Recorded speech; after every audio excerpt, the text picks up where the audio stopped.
Hey folks, I'm back again with another Circle of Fortune video by popular request.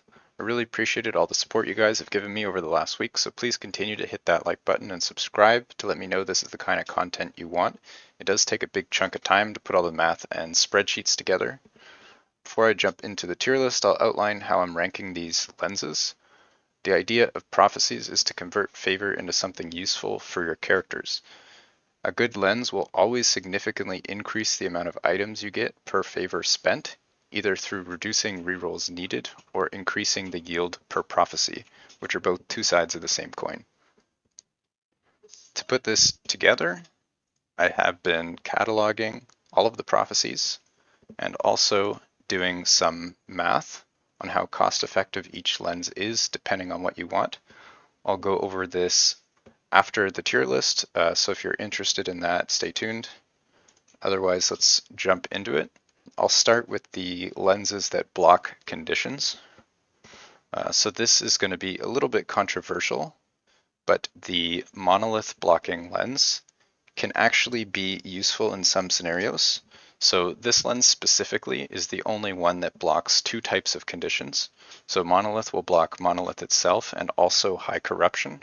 Most people do like monoliths, so this won't be something you ever run, but some people actually like arena or dungeon or whatever, and if that's the case, this is a two birds with one stone type of blocker. So that being said, it still only makes it to C tier because most people like monoliths. So next we'll go to the other blockers. This represents all the other ones. Unlike monolith blocker, it only prevents one out of the 5 conditions, or 6 if you consider the generic one. One thing to note is that each additional blocker is more effective than the last.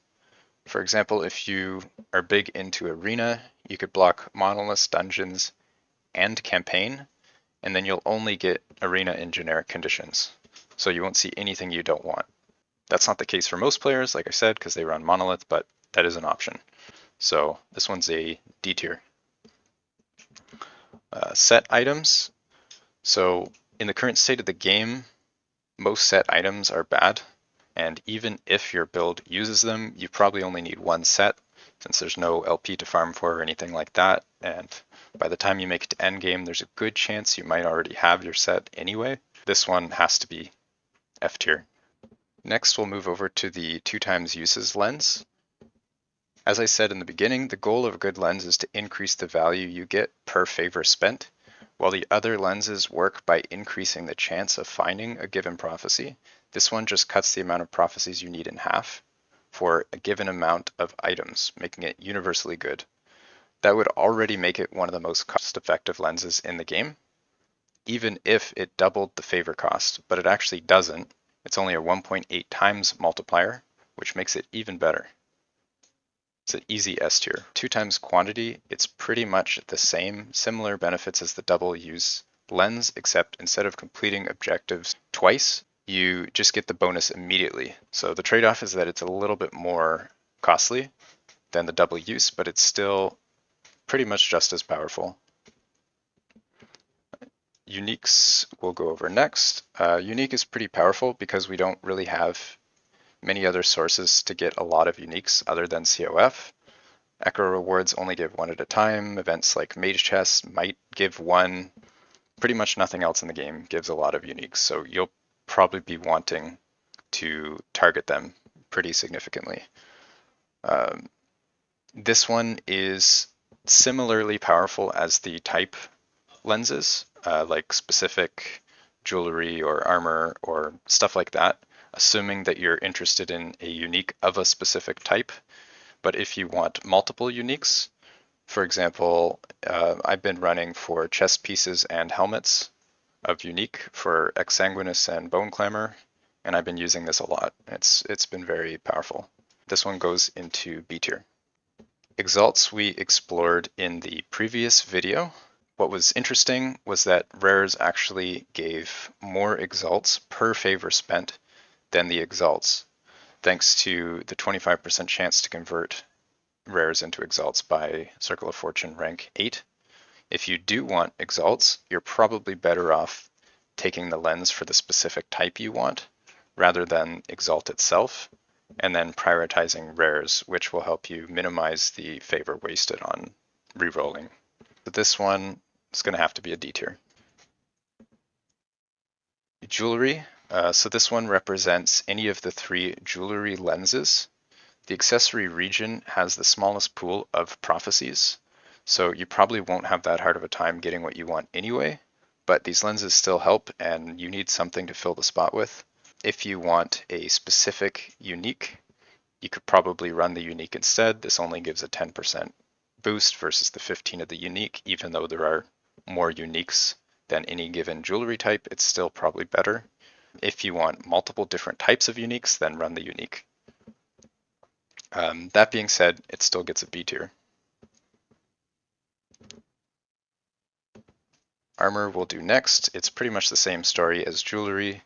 There's not really much to add here. If you want multiple different types of armor that are unique, take unique. If you want a specific armor, you could go either way, but probably unique might still be better. So weapons, this one's a little bit interesting. The weapons I found to actually be extremely effective. The weapon region by far has the most prophecies, and almost half of them are uniques. A lot of the prophecies are also for generic categories like melee weapon or caster weapon, which you probably don't want if you're looking at a specific thing. I've actually done the math on this, and I'll go over that at the end. And it turns out that this can actually be even more effective than the double use or double quantity lenses for specific unique weapons of a given type. So just because this is usually good and it's a best third choice, it'll go into the A tier. Keys we'll look at next. I also made a video on keys I'll put in the description. Selling keys is currently one of the best ways in the game to make gold. They sell for 6,500 gold a piece for the arena keys, and the prophecy itself is extremely cheap. I would not be surprised if EHG nerfs this into the ground, because right now it's in a pretty strong state. Because of that alone, I'll put this into A tier.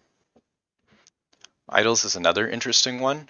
There's actually a lens for each different type of idol, which means that this idol doesn't flood the pool by increasing weightings of all idols. So if you want a specific type, this is actually pretty strong, and it'll help you fill out your idol slots. Idols are also one of the things that tend to take a while to get good ones, so I do think that this is going to be a useful lens for building your character.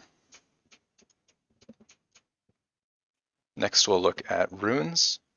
There's a few decent runes, however a lot of them aren't really something you need more than how many are already going to drop for you in the wild. Rune of Creation is one that's extremely powerful. However, you probably only need to do it a handful of times to get more than enough. I already have way more of these than I'll probably ever need, even using them pretty often for my Temporal Sanctum slams. So that being said, I'll still put it in C tier just for the Rune of Creation. Shards will be probably one of the least important ones just because of how many shards you get. We also get a lot of exalts that just drop because of COF that you can shatter to get more shards. I don't really see you needing any more than you already have. There is still a shard prophecy for hybrid health, which is pretty powerful. That being said, I don't think this is that useful. Glyphs we'll look at last. Glyph of Despair is probably the only one that you'll want out of this. I don't think you're ever going to have a shortage in anything else. Just because of that, this one can go into C tier. Now I'll move over to the math I mentioned. I've been trying to calculate a few of the different lens effects for some sample desired outcomes. The first one I did was unique helmets.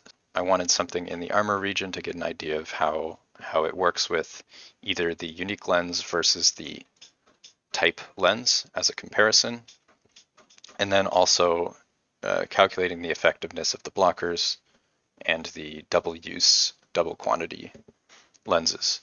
I'll share the spreadsheet if you want to try it out yourself. You can make a copy and then change some of the values highlighted in green. As an example, you can see that as you add conditions you're interested in, it will reduce the amount of expected rolls needed to get what you want. If you are only interested in monoliths, you'll see that the expected rolls needed is pretty high because all these other conditions are undesired. That also affects here. I've done some math on the blockers. All of this math you can look at if you're interested in, but most of it's not important. What matters here is the cost effectiveness per item. What's interesting is that the rolls are a pretty significant portion of the per item cost. Reducing the amount of rolls needed has a big impact on how much the things actually cost. So like here, for example, if you aren't using any lenses and you want unique helmets, on average, you're going to spend almost 1,500 favor per unique helmet. Just adding the unique 2x use lens, you'll already take that down to 1050. That's just because you make your rerolls twice as cost effective. And then if you use both lens, it goes all the way down to a bit under 800. You can already see this is a huge difference. It's pretty much half the cost per item. And then if you add a blocker, you're further reducing the amount of rerolls you need to do, and it doesn't actually do that much because the blockers aren't super great. You can see here I've outlined the effectiveness of the blockers. They all have a different effectiveness depending on how many you're using.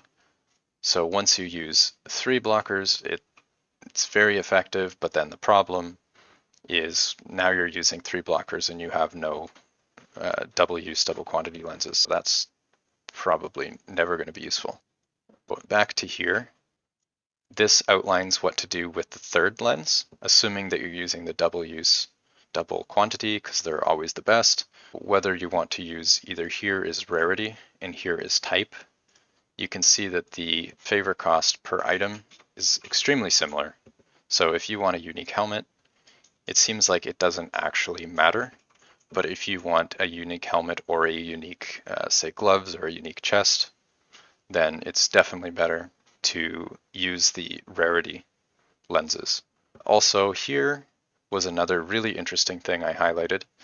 The base cost is almost 2,000, and here you can see that when you add the 2x use lens, it actually doesn't reduce the cost as much as the weapon type, just because of how effective it is. It's the 20% increase per level.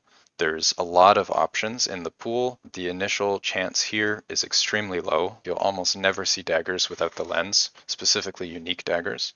So even if you don't have the third lens unlocked, you'll probably still want to use, at least in this case for the weapon region, one of the types. That's pretty much it for the video. Hope you enjoyed it. As always, see you in the next one. Cheers.